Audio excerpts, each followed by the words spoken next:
मित्रांनो, सरकारी कर्मचारी आणि पेन्शनधारकांसाठी एक मोठी आणि धक्कादायक अपडेट समोर येत आहे. जर नवीन प्रस्ताव मंजूर झाले तर कर्मचाऱ्यांच्या पगारात 66% वाढ, वैद्यकीय भत्ता 1,000 रुपयांवरून थेट 20,000 रुपये आणि वार्षिक पगार वाढ 3% 60% वाढू शकते. होय, तुम्ही बरोबर ऐकलत.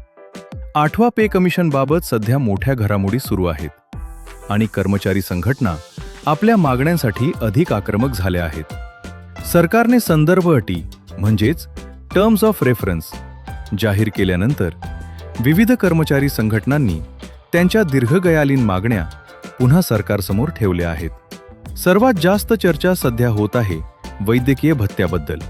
सध्या स्थिर वैद्यकीय भत्ता म्हणजेच FMA दरमहा फक्त 1,000 रुपये आहे. पण कर्मचारी संघटनांनी हा भत्ता थेट 20,000 रुपये दरमहा करण्याची मागणी केली आहे, म्हणजेच जवळपास 20 पट वाढ.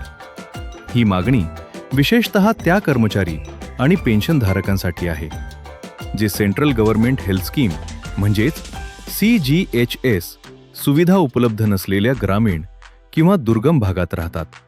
कारण आजच्या महागाईच्या काळात औषधं, तपासण्या आणि उपचारांचे खर्च खूप वाढले आहेत. त्यामुळे सध्याचा 1,000 रुपयांचा भत्ता अत्यंत अपुरा ठरत असल्याचे संघटनांचे म्हणणे आहे. आता बोलूया सर्वात मोठ्या मुद्द्यावर, फिटमेंट फॅक्टर. 7व्या वेतन आयोगात फिटमेंट फॅक्टर 2.57 होता, पण आता कर्मचारी संघटना 3.25 फिटमेंट फॅक्टर लागू करण्याची मागणी करत आहेत. जर सरकारने हा प्रस्ताव मंजूर केला तर कर्मचाऱ्यांच्या मूळ वेतनात मोठी वाढ होऊ शकते. काही अंदाजानुसार 66% पगारवाढ होण्याची शक्यता व्यक्त केली जात आहे. याशिवाय वार्षिक वेतनवाढीबाबतही मोठी मागणी करण्यात आली आहे. सध्या कर्मचाऱ्यांना दरवर्षी 3% वाढ मिळते, पण ती 60% वाढवण्याचा प्रस्ताव सरकारकडे पाठवण्यात आला आहे. काही कर्मचारी संघटनांचे म्हणणे आहे की वाढत्या महागाईमुळे किमान 5% वाढ तरी आवश्यक आहे, कारण 3% वाढ घर खर्च भागवण्यासाठी फारशी उपयुक्त ठरत नाही. आता पाहूया आणखीन एक महत्त्वाचा प्रस्ताव, कुटुंब युनिट वाढवण्याचा. सध्या कुटुंब युनिटची मर्यादा 3 सदस्यांपर्यंत आहे, पण ती 5 सदस्यांपर्यंत वाढवण्याची मागणी करण्यात आली आहे. याचा सरळ अर्थ असा की कर्मचाऱ्यावर अवलंबून असलेले आई-वडीलही अधिकृतपणे कुटुंबाचा भाग मानले जावेत. जर सरकारने हा प्रस्ताव स्वीकारला तर भत्ते आणि वेतन गणनेवर त्याचा थेट परिणाम होऊ शकतो. याशिवाय आणखीन काही महत्त्वाच्या मागण्या देखील समोर आल्या आहेत. उदाहरणार्थ, लीव्ह ट्रॅव्हल कन्सेशन म्हणजेच LTC रोख स्वरूपात देण्याची मागणी केली आहे, जेणेकरून कर्मचारी त्यांच्या सोयीनुसार तो पैसा वापरू शकतील.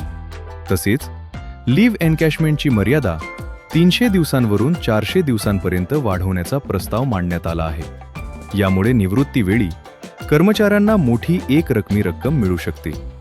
याशिवाय पेन्शन आणि इतर निवृत्ती लाभांमध्येही सुधारणा करण्याचे प्रयत्न सुरू आहेत, जेणेकरून निवृत्तीनंतरचे जीवन अधिक सुरक्षित आणि स्थिर होईल. मात्र इथे एक महत्त्वाची गोष्ट लक्षात ठेवणे गरजेचे आहे.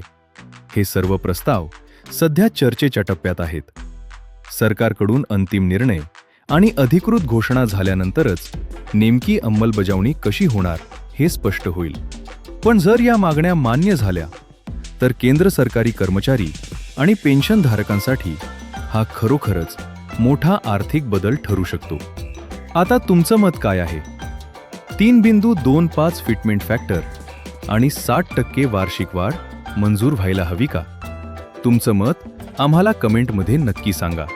आणि अशाच सरकारी योजना, वेतन आयोग आणि आर्थिक अपडेटसाठी चॅनलला सबस्क्राईब करायला विसरू नका.